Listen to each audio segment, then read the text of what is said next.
Chapter 1, Puppy Love? Jesse Green. Chapter 1, Puppy Love in Dayton. Cameron and Keisha didn't fall in love all at once. It crept up on them between locker slams and cafeteria lines. They were 15, sitting on the bleachers after practice, sharing AirPods like it meant something sacred. Keisha used to steal Cameron's fries and swear she didn't. Cameron used to walk her home even when it meant being late himself. They argued about dumb things. Why he liked his hoodie tight. Why she took forever to get ready. Why he never posted pictures. Why she cared so much if he didn't. But every argument ended the same way. Laughing, kissing, promising too much. They skipped prom photos to sit in the car and talk about life. They planned weddings with no money, kids with no jobs, futures with no fear. That's puppy love, and it feels invincible because you don't know loss yet. Chapter 2, Dreams Bigger Than Ohio. Dayton felt small once graduation came. Everybody talked about factories, staying close, playing it safe. Cameron and Keisha talked about leaving. They studied together at the library, laptops open, dreaming loud. Keisha, Atlanta. Keisha, HBCU, Atlanta. Cameron didn't even question it. He just nodded like it was already written. They practiced being grown before they were ready. Joint savings accounts with nothing in them. Arguments about majors. Arguments about who loved harder. They promised, no matter what, we don't let the city break us. Neither of them understood what they were asking for. Chapter 3, Atlanta teaches you quickly. Atlanta doesn't welcome you. It tests you. The HBCU campus felt alive in a way Ohio never prepared them for. Black professors teaching Black history without apology. Security guards calling you baby. Flyers for everything. Poetry nights, protests, parties, internships. Outside the gates, the city hustled nonstop. Water boys at every light. Somebody selling incense. Somebody selling their mixtape. Somebody selling shirts that said, support Black business. And meaning it. Cameron watched a man sell bottled water in traffic and thought, everybody here believes in themselves. You could eat brunch and accidentally walk into a TV shoot, sit at a restaurant and see Jeezy laughing in the corner. See Usher like it was normal. Drive past Tyler Perry Studios and feel possibility hit your chest. Keisha soaked it in. Black women everywhere, confident, educated, dressed like success. Doctors, lawyers, entrepreneurs. Couples that looked like the future. This what Black wealth look like. This what belief look like. Chapter 4, The First Breakup. Am going out again? With them heifers you don't even know like that? First of all, don't do that. You don't own me. I ain't say I own you. I'm saying I protect us. Protect us from what? Living? These niggas in Atlanta are different than Ohio, baby. You can't do the same things you did back home and think it's sweet. So now I'm supposed to be scared? Or bored? Or sitting in the house waiting on you? That's not what I said. That's exactly what you said. They paused, breathing heavy. Neither of them knew how to fight right. Neither of them knew how to disagree without breaking each other. They came from homes where yelling, silence, and disappointment were normal. They only knew how to mimic the chaos they'd seen growing up. I just don't want nothing to happen to you. And I don't want to feel like I gotta shrink just so you feel secure. And Atlanta wasn't changing them. It was revealing them. Chapter 5, Magic City Nights and Cat. Magic City didn't feel like a strip club. It felt like a rite of passage. The bass hit your chest before the door even opened. Red lights, gold poles, women everywhere. Not just pretty, but intentionally beautiful. Skin glowing, hair laid, bodies confident. Atlanta women don't tease. They arrive. Here, girls got bucked naked. No halfway, no pretending. It wasn't like other cities where fantasy stayed clothed. Magic City gave you everything and dared you to keep your composure. That's why people came 11 times.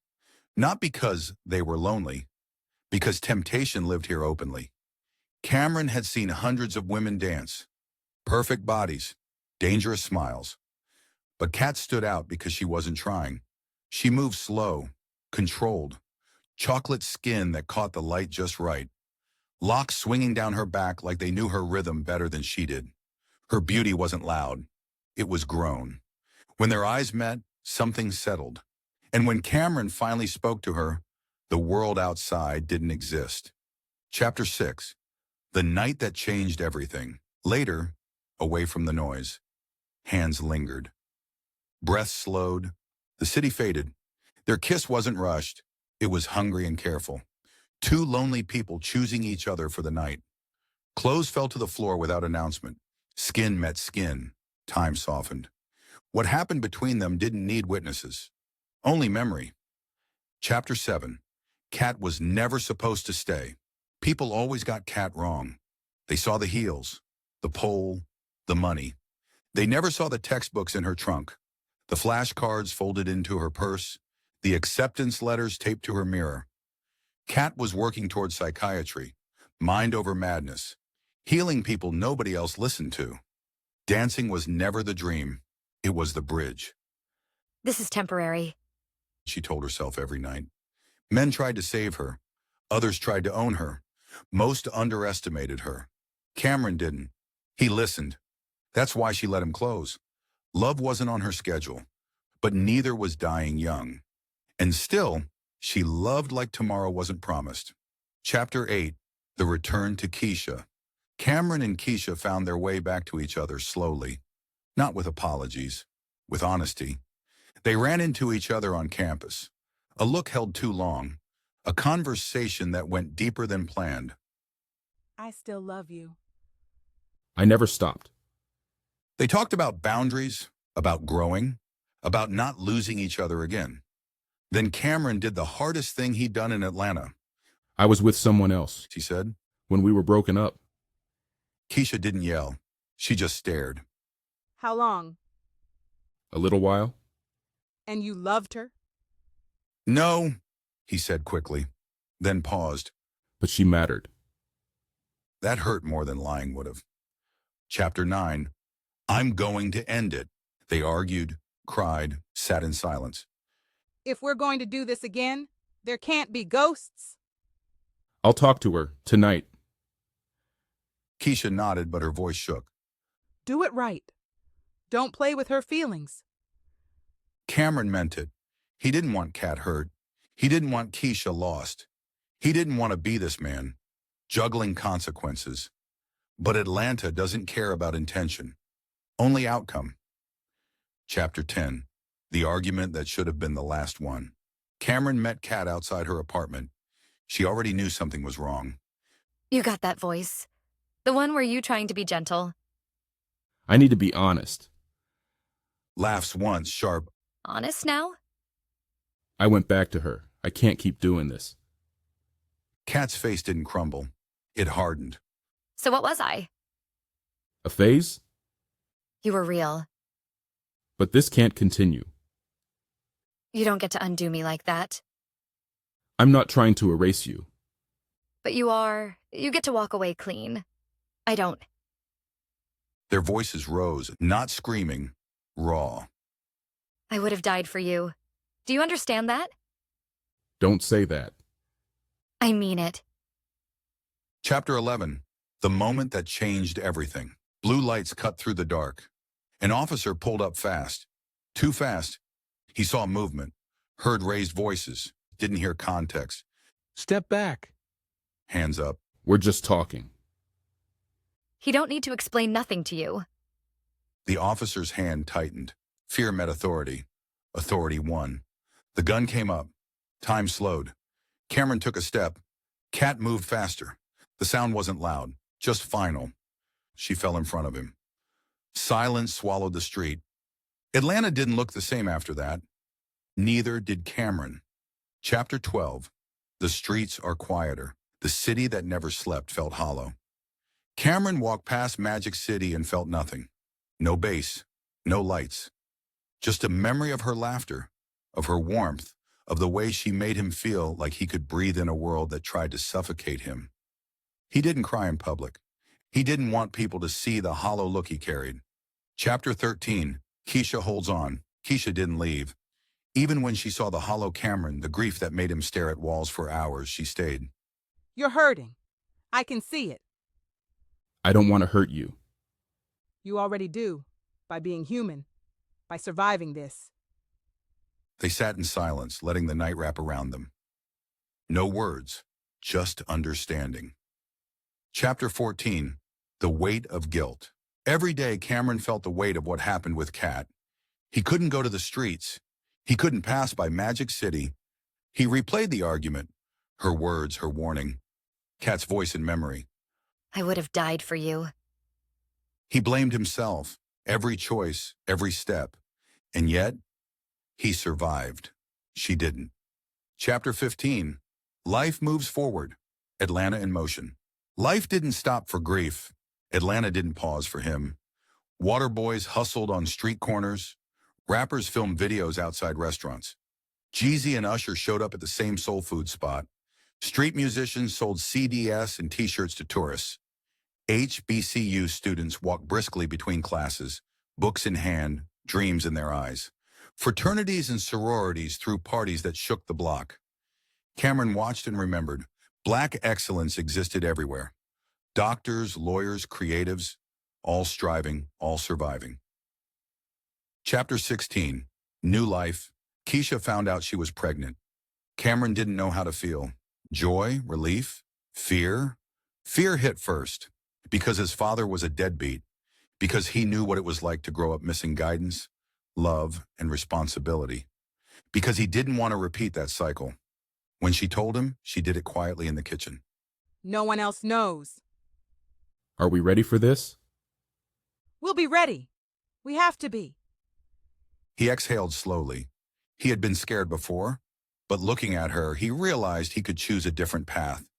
He could be present. He could love fully. He could be the father he never had. Chapter 17, Preparing for the Baby Shower. The house buzzed with anticipation. Cameron cleaned up, adjusting decorations, checking the guest list. The smell of fried chicken, meatballs, buffalo chicken dip, salad, and fresh rolls filled the air. Drake and Yo Gotti played softly in the background. Keisha ran last-minute errands. Cameron stayed behind, silently thankful she trusted him with the house, with the moment. He didn't know how he'd face friends, family, or the past, but he knew he had to. For the baby, for Keisha, for the life they were building despite everything. Chapter 18, The Store Encounter. Keisha was picking up last-minute items when she heard a voice behind her. I hate that man. He's the reason my daughter... Keisha froze. She recognized the voice instantly. You don't know what you're talking about. The older woman turned, fury in her eyes. I know exactly what I'm talking about. He killed my child. Keisha's hands tightened around the bag. No, he didn't. But what happened hurt all of us. Cameron loved her, and he's been carrying that pain every day since. Kat's mom's face twisted in disbelief. You defending him? I'm defending the truth. The grief he lives with, the regret he carries, that's real. Don't make it about blame. Make it about remembering her and moving forward. For a long moment, silence. Then the woman walked away, muttering. Keisha exhaled, feeling the weight of both women's pain and the courage it took to face it. Chapter 19. Keisha in the driveway. Keisha pulled into the driveway and sat in the car for a few minutes. She let herself cry, quietly, no one around to see. The grief of what happened with Kat, Cameron's pain, the weight of everything they'd been through. It hit her all at once. She wiped her face on her sleeve, took a deep breath, and looked in the rearview mirror. Keisha, muttering, This nigga gets on my nerve. Got me out here crying for his dead girlfriend. She straightened her posture, wiped her eyes, and squared her shoulders. Someone had to be strong for him. Someone had to hold it together so they could all move forward. With that, she opened the car door, took a steadying breath, and went back inside to face the party. Chapter 20, The Baby Shower Begins. Friends and family filled the living room. Laughter bounced off the walls. Drake and Yo Gotti played softly in the background. Cameron carried drinks. Keisha checked on the food. Meatballs, buffalo chicken dip, fried chicken, rolls, salad. Everything set just right. People celebrated. They danced, they joked. The room was full of Black love and community, the kind that carries families through joy and pain alike. Cameron watched Keisha move among the crowd, smiling, glowing. He realized, even with everything that had happened, life still found a way to keep moving. Chapter 21. Reflections and Closing Poem. Later, after the party, Cameron and Keisha sat together in the quiet living room. He took her hand. I don't know how to stop feeling it. The grief, the guilt, the everything. You don't have to stop, you just have to keep living. He nodded, feeling her words sink in. Closing poem. Voices we carry. We carry voices in our chest. Whispers of joy, shouts of pain. Stories no one taught us to tell. Lessons learned through fire and rain. We carry voices in our steps, in the music, the laughter, the fight. In the tears that fall when no one is watching. In the love that keeps us alive at night. Every heartbreak, every triumph, every scar, every fight, every prayer, every bar. We carry it with us. We speak it in silence. We speak it in song. We speak it in life. These are the voices we carry, not all seen, not all heard, but always felt, always moving us forward, always reminding the world. We endure, we rise, we live.